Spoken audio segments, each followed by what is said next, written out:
Vous allez me dire, si quelqu'un il veut faire plus que la loi, il en a le droit. Si lui il veut faire la loi d'une manière très stricte et au-delà de la loi.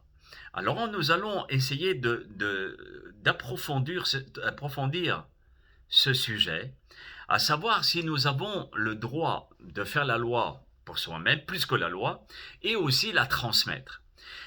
Il est obligatoire lorsqu'on énonce les lois de toujours connaître les avis contraires, déjà, et aussi maîtriser les différentes opinions.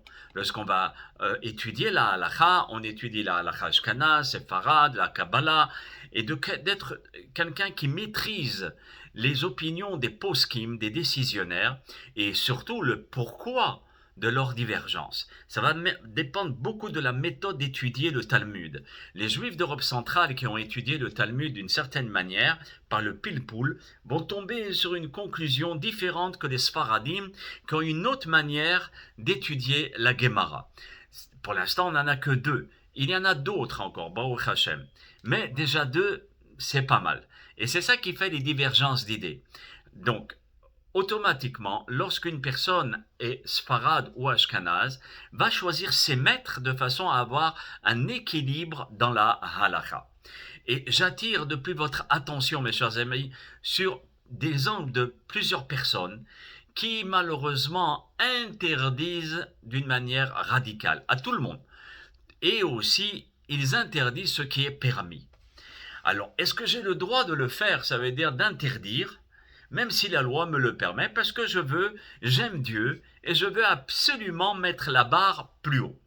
Alors, on avait rapporté une paracha où on parle de deux grands géants de la Torah, les fils de Aharon à Cohen. Ces deux enfants, Nadav et Avihu, on rapporte dans la Torah qu'il y avait un feu dans le Mishkan, ça veut dire dans le sanctuaire. C'est le temple montable et démontable du désert. Et il y avait un feu constant par Dieu qui était dans ce sanctuaire.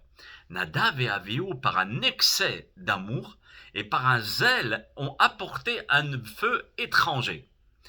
Ils ont ajouté un feu sur un feu par un excès d'amour.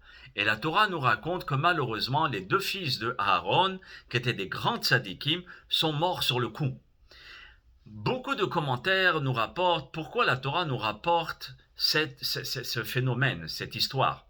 Alors beaucoup de Hachamim nous disent c'est de façon à apprendre de l'histoire. Et que si Nadav et Avihu, des grands maîtres comme eux, ont succombé malheureusement par un excès de zèle, alors nous aussi on doit être vigilants quand on veut faire du zèle. Si par exemple on veut s'interdire, lorsque la loi permet, il y a aussi des lois en disant ne fais pas de yohara, ça veut dire plus qu'il n'en faut devant les gens. Parce que ça s'appelle yohara, c'est comme si vous voulez, je vais vulgariser le yohara par la frime. Je vais essayer d'en faire pour montrer que je suis un grand tzaddik et je suis quelqu'un d'important, etc. Et donc là, ça ne va pas. Alors, quand on veut faire plus que la loi, vraiment on le fait pour Hachem. Et en plus, ça va dépendre si je le fais seulement pour moi ou bien pour ma famille et les autres.